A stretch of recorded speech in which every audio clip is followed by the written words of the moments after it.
शाम को होने वाली अचानक तेज हवा और आंधी की वजह से जहां कई मकामात पर बिजली के पोल और तारें टूटने की खबरें मौसूल हुई हैं, ताहम कई मकामात पर लोगों के घरों की छतें भी उड़ने की खबरें मौसूल हो रही हैं। इसी जिम्मन में मोहल्ला आलापीर वार्ड नंबर 12 में भी एक पोल्ट्री फार्म का शेड जो यहाँ पे कायम था और इसमें तकरीबन 1500 से ज्यादा पोल्ट्री फार्म के छोटे चूजे जिनकी यहाँ पे देखभाल करके इस पोल्ट्री फार्म को इस मुकाम तक पहुंचाने के लिए विजय कुमार बख्शी नामी शख्स मेहनत कर रहे थे, लेकिन उन्हें क्या पता था कि अचानक इस तेज हवा और आंधी की वजह से उनका जो है पोल्ट्री फार्म का शेड उड़ जाएगा और उनके कई बच्चे यहाँ पे इस शेड की चपेट में आकर मर जाएंगे। इस मौका पर जब हमने उनसे बात की, मौका वारदात पर पहुंचे, तो हमने देखा कि काफी शेड जो है वो डैमेज हो चुका था और शेड डैमेज होने की वजह से यहाँ पे जो चूजे यहाँ पे पाल पोस जिनका उन चूजों का जो किया गया था उन चूजों को भी काफी नुकसान पहुंचा है और जो बचे हुए चूजे हैं अब वो भी खतरे की जद में है क्योंकि उन्हें टेम्परेचर चाहिए होता है और यहाँ पे शेड बिल्कुल तबाह हो चुका है।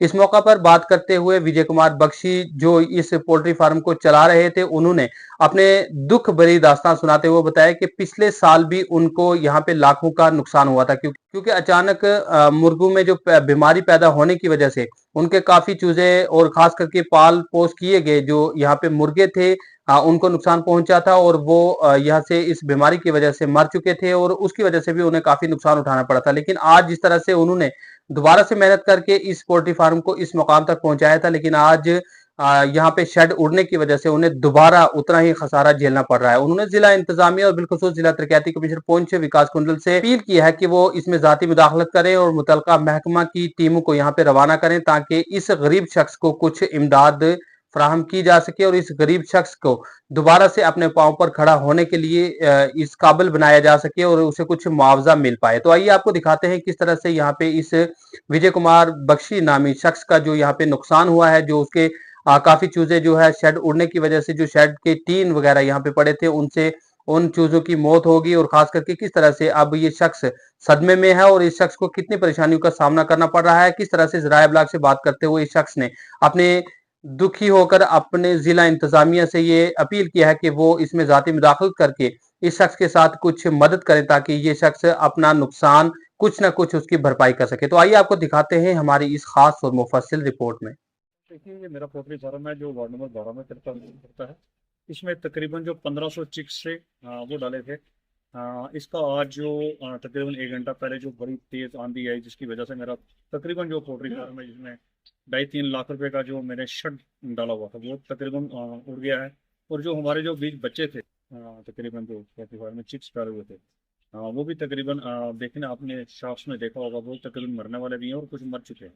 तो मेरी ये ज़िला इंतज़ामिया से वो कंसर्निंग डिपार्टमेंट से ये अपील रहेगी कि जो हो अगर इसके ऊपर अगर कुछ वो इमदाद कर सकें, अगर गवर्नमेंट की ओर से, अगर ये एक नेचुरल क्लाइमेट ही हमें समझता है लगता है कि इसके ऊपर ज़रूर एडमिनिस्ट्रेशन जो गौर फरमाएगी क्योंकि ये एक शर्ट जो है ये इससे आंधी की आने की वजह से जो है ये उड़ा है और इसमें मेरा जो नुकसान हुआ है, जो मेरे साथी हैं जिनके तकरीबन चिक्स जो हमारे 1500 तकरीबन चिक्स था जिसमें उन्होंने डाले हुए थे वो तकरीबन अब धीरे धीरे करके जो मरने वाले। मुझे लगता है डिस्ट्रिक्ट एडमिनिस्ट्रेशन इसके ऊपर एक ज़रूर एक इंक्वायरी करे और जो मेरा नुकसान हुआ है, जो हमारे चिप्स का नुकसान हुआ है, उसके ऊपर जरूर एक बार जी सर। देखिए, अगर इनको अब शिफ्ट किया भी जाए तो मुझे लगता है इसको इसका एक टेम्परेचर मेंटेन किया जाता है पोल्ट्री फार्म का। अब वो टेम्परेचर तो मुझे लगता है कहीं ना कहीं वो मेंटेन नहीं होगा, जिसकी वजह से धीरे धीरे ये सारे ही मुझे लगता है इनका नुकसान होगा। देखिए, ये एक रजिस्टर्ड पोल्ट्री फार्म है और मैं इस पे मेरा कोई लोन नहीं है जिसकी वजह से मैं लोन लेके नहीं चला रहा हूँ। ये मेरा पर्सनल कुछ पैसा इसके ऊपर मैंने इन्वेस्ट किया हुआ है। तो तकरीबन ये मेरा पर्सनल इस पे जो इन्वेस्टमेंट थी वो नुकसान तकरीबन हो चुकी है। तो मुझे लगता है कहीं ना कहीं जो हमारा पोल्ट्री डिपार्टमेंट है, कंसर्निंग डिपार्टमेंट जितने भी हैं वो आए देखें जितना मेरा नुकसान हुआ है उसके ऊपर कुछ ना कुछ मुझे जरूर। मेरा नाम विजय बख्शी। जी विजय जी, क्या हुआ बताएं। सर जी, बात ये है कि मैं भी इनका जो जय हमारे साहब है, इनका पोल्ट्री फार्म है, मैं 4-5 साल से काम कर रहा हूँ। पिछले साल भी मेरा कम से कम मान इन्फेक्शन से मैं 3-4 लाख रुपये का नुकसान हुआ। मैं जहाँ जो डिपार्टमेंट कंसर्न वहाँ पे भी गया था, वहाँ पे उनको दिखाया भी, उन्होंने मुझे दवाई भी दी, उससे कुछ नहीं हुआ। फिर भी मुझे बहुत लॉस इस बार भी। अब इस आंधी तूफान की वजह से मुझे इतना लॉस हुआ कि अब मुझे अपने आप को स्टैंड करना बहुत मुश्किल हो जाएगा सर। जैसे भी एडमिनिस्ट्रेशन को मैं ये एज के रिक्वेस्ट करना चाहता हूँ कि जो भी मुझे आप हेल्प कर सको तो मुझे करो। ये तो मुझे पिछले साल भी हुआ, इस साल भी बहुत नुकसान हुआ। मैंने लिमिट भी ली थी। अगर आपको विश्वास, मेरा नंबर है, लिमिट है CC28 है। वहां से मैंने यहाँ पैसे डाले थे, और अभी तक आप जाके देख सकते बैंक में, मैंने 1 साल हो गए सिर्फ मैं वहां पर जो इंटरेस्ट भर रहा हूँ, अभी तक वहां में पेमेंट नहीं किया है। वहां पे मुझे नहीं हुए। आप अगर विश्वास नहीं, आप देख सकते हो वहां पे जाके। तो अभी हो रहा है इस वक्त? सर जी क्या बताऊँ आपको कि मैं ऐसे विश्वास नहीं कर सकता सर। पिछले साल भी हुआ, इस साल भी। अच्छा, अच्छा। ये कि मेरी जितनी हेल्प हो सके आप कर दीजिए।